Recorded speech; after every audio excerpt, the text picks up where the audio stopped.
Hi, I'm Timea Presley. Thank you for joining me today. This week I've been thinking about SI joint dysfunction. Do you have it? Is your lower back pain maybe associated with SI joint dysfunction? What is it? Let's talk about this today.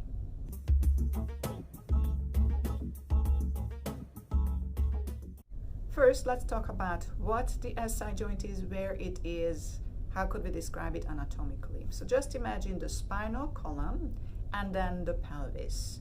And think about that area where the spine connects to the pelvis. That is where the SI joint is. The sacroiliac joint is between the sacrum and the pelvis. It does have a little tiny bit of movement, which is about 1 millimeter. This joint is reinforced with strong ligaments. The sources of sacroiliac joint dysfunction can be either hypermobility or hypomobility. So either this joint becomes too loose and almost unstable, or too stiff and does not have enough mobility.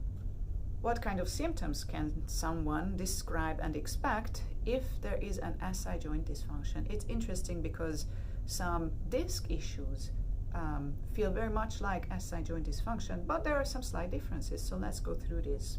Lower back pain, typically on one side of the lower back. This can be described as a dull ache. There is pain that spreads to the hips, to the buttocks and or groin on one side of the thigh, typically. People with SI joint dysfunction often experience a sciatica-like pain that generally doesn't spread below the knee. You can feel some burning, maybe in your thigh, side of the thigh, some dull ache.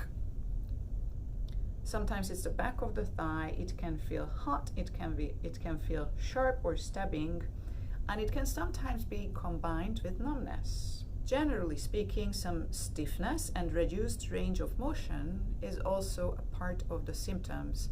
Stiffness, rigidity in the lower back, hips and pelvis. Often it is difficult to walk upstairs or put weight on the affected side of the body. The symptoms usually worsen when somebody lies down on one side or tries to run or again walk up some stairs. What can cause SI joint pain? If you, for example, have an uneven gait, maybe there is a leg length difference or there is scoliosis, and this way the pelvis absorbs the shock asymmetrically, which can cause stress on one side of the SI joint.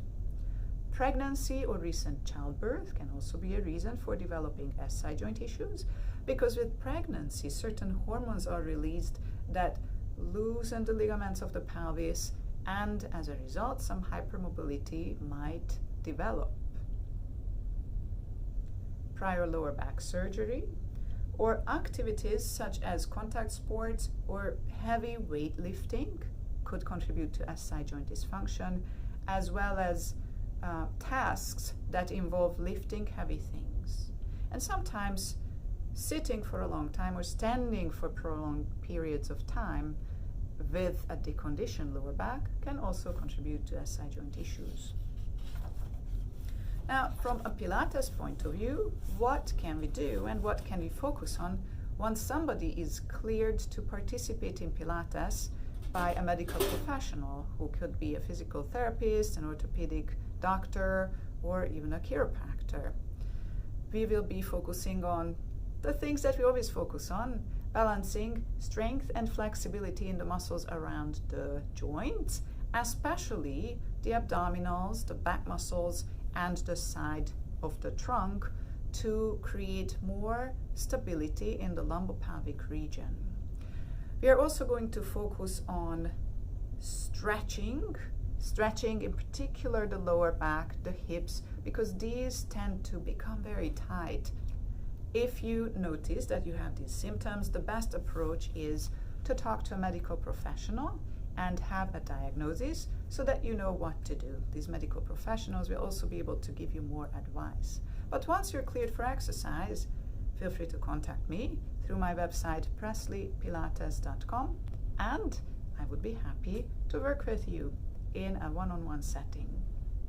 Thank you for watching. I hope that this information was helpful.